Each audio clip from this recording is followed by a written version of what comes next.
The first type of person who doesn't do their duty does far more than what they need to do, feels obligated to do what they're actually not obligated to do, and in modern parlance, we would call them an enabler or a guilt-driven person. They just do and do and do. Doesn't matter what it costs them. Doesn't matter if the benefit is negligible. It doesn't matter if somebody else can do it.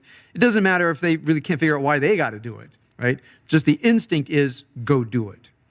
So one kind of person that actually, and it sounds odd, that doesn't do their duty is the guilt-driven person with the irrational obligation. And I shared with you how we actually try to figure out what a rational obligation is. And very briefly, something like this.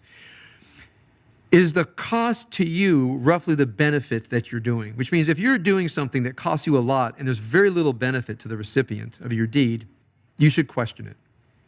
However, if your cost and their benefit are roughly equal, then you might say this is something that you might ought to do if you have the resources to do so. Other things I talked about is while you can't do things in order to be appreciated, as I said earlier today, I love that witticism, no good deed goes unpunished, because you're doing good deeds doesn't mean you get appreciation. But in general, is there some sense of appreciation, of reciprocity and so forth? So there are many things you can ask yourself. And so try to think for a moment that when someone proposes to you something that sounds like an obligation, and they say it's your obligation, and your instinct is, well, I have to do this, try to imagine that's not your A self talking, okay? That's the archetypal helper. That's the archetypal caregiver.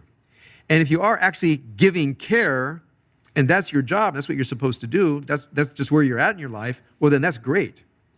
But many people live with the archetype of caregiver, and what it wants to do is say, I want to do this every chance I get, whether it's rational or not.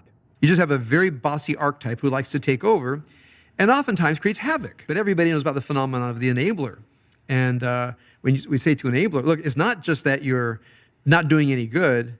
It actually doesn't do any good for an addict to enable them. It doesn't matter how much they ask. There are certain things you don't do because it actually makes it worse, not better. So there's nothing rational happening.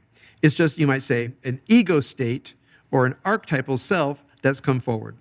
The other person I'll talk about next week is the shirker. So there are people that do too much and those who do too little, and there are two different psychologies as far as comes to duty. So now let's talk about here what the Bible does. What the Bible does is once it understands that that the premise is, and I think it's not doesn't have to be a defended premise, that Bilam's mind is wandering.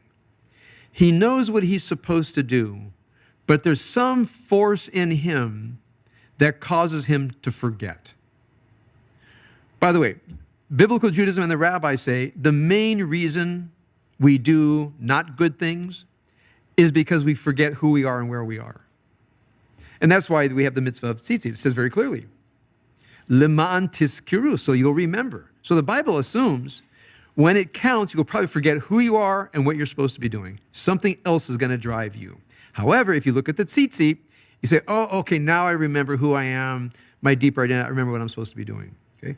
But the problem is this just becomes rote, and you got to think of something else to remind you. But forgetting is, from the biblical, rabbinic, Hasidic perspective, that which precedes our doing things that are harmful to ourselves or others.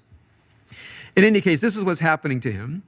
And then the donkey, you might say, is some very deep part of the self that's resistant to doing it.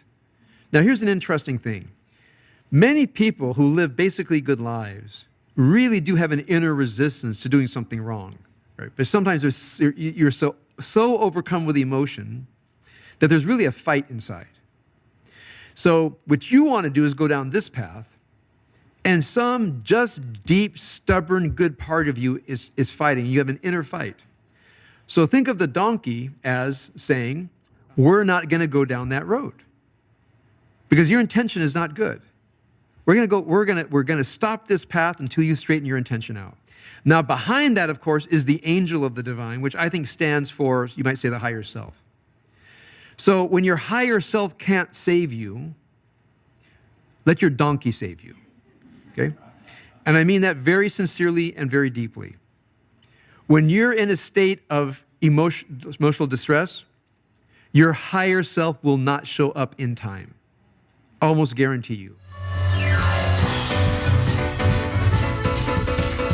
Oh, say shalom,